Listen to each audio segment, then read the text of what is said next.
तनाव चल रहा और अभी ये भी कहा गया है कि जो पाकिस्तानी लोग हैं उन्हें आइडेंटिफाई कर स्टेट से बाहर भेजा जाए, पाकिस्तान वापस भेजा जाए। तो और जिस तरह से हमारा भी बॉर्डर एरिया है तो किस तरह की तैयारी और किस तरह को लेकर सर उसमें पहलगाम को लेकर केंद्र सरकार ने और विशेषकर देश के प्रधानमंत्री नरेंद्र मोदी जी ने एक चुनावी रैली में जिस दिन ये घटना घटी उस समय जब उनको कश्मीर में होना चाहिए था, वो जो है बिहार में चुनावी रैली से पाकिस्तान को बड़ी बड़ी धमकियां दी। तो समय तो बहुत हो गया, उसके बाद काफ़ी पानी सिंध का भी पहुंच गया पाकिस्तान, पर अभी तक मौके पे कोई भी किसी किस्म की कार्रवाई नहीं हुई। ये जो यहाँ के नागरिक को, जो पाकिस्तान के नागरिक हैं, उनको देश से वापस भेजना या हमारे नागरिकों को वहाँ से वापस भेजना, ये कोई बहुत बड़ी बातें नहीं है। इससे कोई विशेष जो है आतंकवादी के खिलाफ, कोई आतंकवाद के खिलाफ हम कोई बड़ी कार्रवाई के रूप में भी नहीं मानते, बल्कि उल्टा इसका नुकसान ये हो गया कि पाकिस्तान ने हमारा एयर स्पेस बंद कर दिया और हमारे जितने भी यहाँ से एयर स्पेस में जो हमारे जितने भी एयरलाइंस हैं उनको जो है लाखों का जो है नुकसान प्रतिदिन उठाना पड़ रहा है। तो उल्टा जो है जो बड़ी बड़ी धमकियां दी गई उसका तो पता नहीं, धरातल पे कोई उतरा नहीं, उल्टा नुकसान जो है देश को हो रहा है। सर, हिमाचल प्रदेश में जिस प्रकार से सड़कों पर उतरे थे अभी किसान बागवान, पीछे सीएम साहब खुद भी गए थे, उसमें बाढ़बंदी और जो किसान हैं उनके पास जो लैंड हैं उसको लेकर विरोध कर रहे हैं, बॉर्डर से आ रहे हैं, जो फॉरेस्ट गार्ड हैं वो जा रहे हैं, खाली करवा रहे हैं। तो उसको लेकर क्या आ गया? क्योंकि वहां पर आश्वासन दिया गया था कि आपके साथ मिलकर वार्तालाप करेंगे, क्या हुआ उसमें अभी तक? उसमें जो कोर्ट के द्वारा कोई भी केस जिसका फाइनल नतीजा हो गया है या जिसमें लोगों ने अपील नहीं किया है, वो तो कोर्ट का अपना एक जो प्रोसेस है उसके तहत ही जो है कार्रवाई होती है।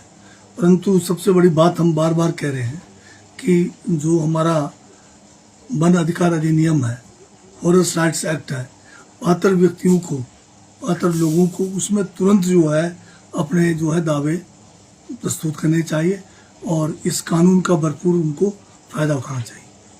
सर, एक और वन भूमि के दावों की आप बात कर रहे हैं, मालिकाना हक की, और दूसरी ओर जो है किसान सभा ने आज भी प्रदर्शन किया है, 120 से ज्यादा मकान खाली करने की वो बात कह रही है। ये दोनों ही पैरेलल है, इसे कैसे आप स्पष्टीकरण करेंगे, क्योंकि ये मिक्स हो रही है चीजें? नहीं, इसमें कोई भी कंफ्यूजन की बात नहीं है। जो हमारा वन अधिकार अधिनियम 2006 है, फॉरेस्ट राइट्स एक्ट 2006, उसमें आपको जो है ये कानून 2008 में पूरे देश में लागू किया गया है और इसके तहत करोड़ों देश के जनजाति लोगों को भी और जो दूसरे लोग हैं जो परंपरा से लंबे समय से वन भूमि पर अपना जीवन यापन कर रहे हैं या उस वन भूमि में रह रहे हैं, 2005 13 दिसंबर से उनको लाभ मिल चुका है। और आप अगर हिमाचल के संदर्भ में भी जानना चाहेंगे तो बहुत सारे इलाकों में, हिमाचल के किन्नौर जिला में, आपके लाहौल जिला में, आपके पांगी, बरमौर जो हमारा जनजातीय क्षेत्र है, वहाँ पर इस कानून के तहत लोगों को जो है फायदे पहुँचे हैं। तो बाकी प्रदेश में 5000 से ज़्यादा केस FRA 32 जो है, जिसके तहत भी जो है आपको फायदे पूरे हिमाचल के सभी प्रदेशों में मिल रखा है, तो सबको फायदा हो रखा है इसका। या बंद कर इसको। सर, अब तक कितने मामले आ गए हैं, कितने जुदाई आप कर सकते हैं लोग?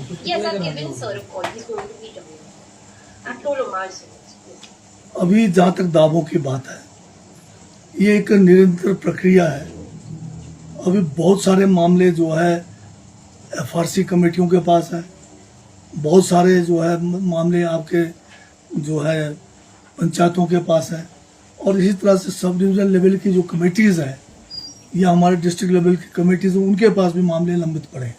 अभी जो है 3 दिन पूर्व जो है हमने FRA कैलेंडर, यानी एक कैलेंडर के माध्यम से किस महीने में अधिकारी या जो कमेटियां हैं क्या काम करना चाहिए, हमने अगस्त तक का कैलेंडर जारी कर दिया है, ताकि ये जो FRA को लेकर जो लोगों में एक तो जागरूकता नहीं है, उसकी जागरूकता भी लोगों से कराई जाए, और जो अधिकारी या जो कमेटियां जो इसके लिए कानूनन जो है बने हैं, उनको हमने एक समय सीमा में बांधा है ताकि वो तेजी के साथ इस कार्य को आगे करें।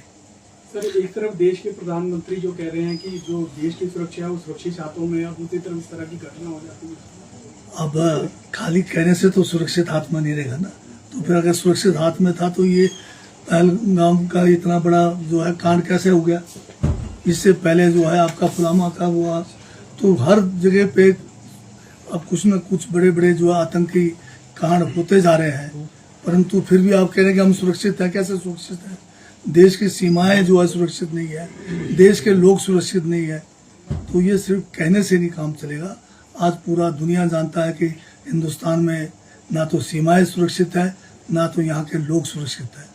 सर, एक जो डिसीजन लिया गवर्नमेंट ऑफ इंडिया ने, जो यहाँ पर रह रहे हैं पाकिस्तानी, जो वीज़ा लेकर के आए थे, उनको वापसी जाने को कहा था। सोचना है कि कांगड़ा जिला में लगभग 10 के लगभग ऐसे लोग थे जो यहाँ पर थे। क्या वो डाटा है आपके पास कि वो वापसी चले गए यहीं पे हैं? ये जो है एक ही रात में बेचने का नहीं होता है। जिसको आप यहाँ से वीज़ा कैंसिल कर रहे हैं, उनको भी तो समय चाहिए ना जाने के लिए।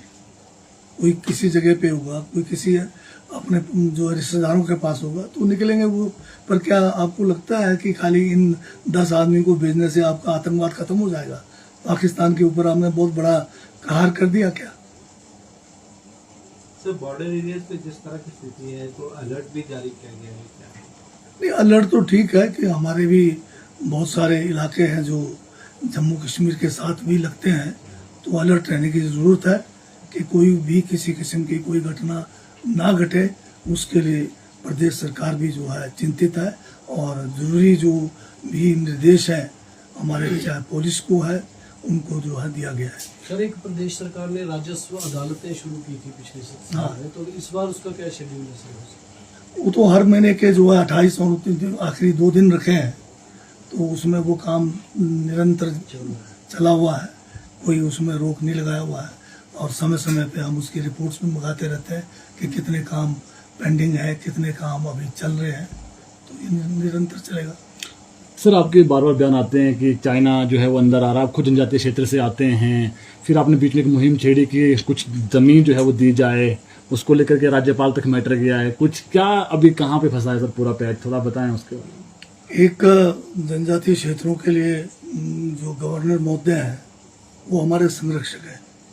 वो संरक्षक जो है संविधान के तहत है। जो हमारा शेड्यूल्ड एरिया है, जिला किन्नौर, लाहौल स्पीति, पांगी, भरमौर, उसमें गवर्नर को शक्तियां हैं कि कैबिनेट के सिफारिश पर अगर कोई भी केंद्र का कानून है या हमारा प्रदेश का कानून है, उसको वो संशोधन भी कर सकते हैं, और उसमें जो है अगर उसको किसी कुछ समय के लिए अगर निलंबन भी करना है या निरस्त करना है, वो भी कर सकते हैं।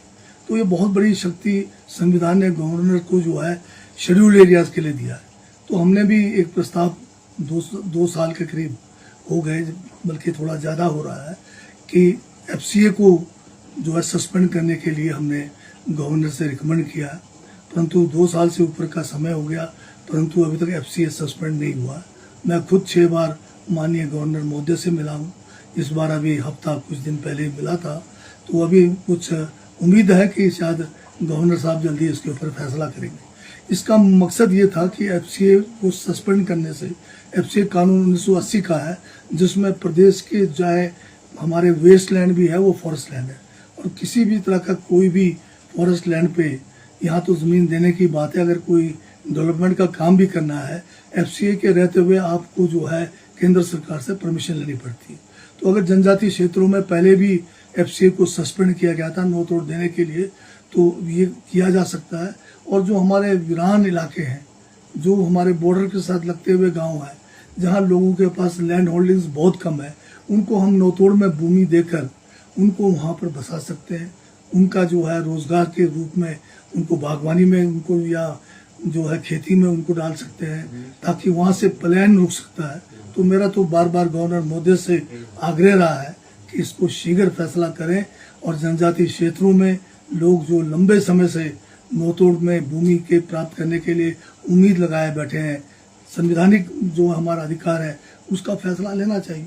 सर 6 बार मिल गए हैं आप, थोड़ा 2.5 साल आप करें, 2.5 साल होने वाले हैं, क्या लग रहा है अभी हो पाएगा? क्योंकि आपने ऐसा भी कहा था बीच में कि सड़कों पर उतरेंगे जनता के उसके लिए। हमारे तरफ से निरंतर कोशिश है और उम्मीद के सारे दुनिया चलती है।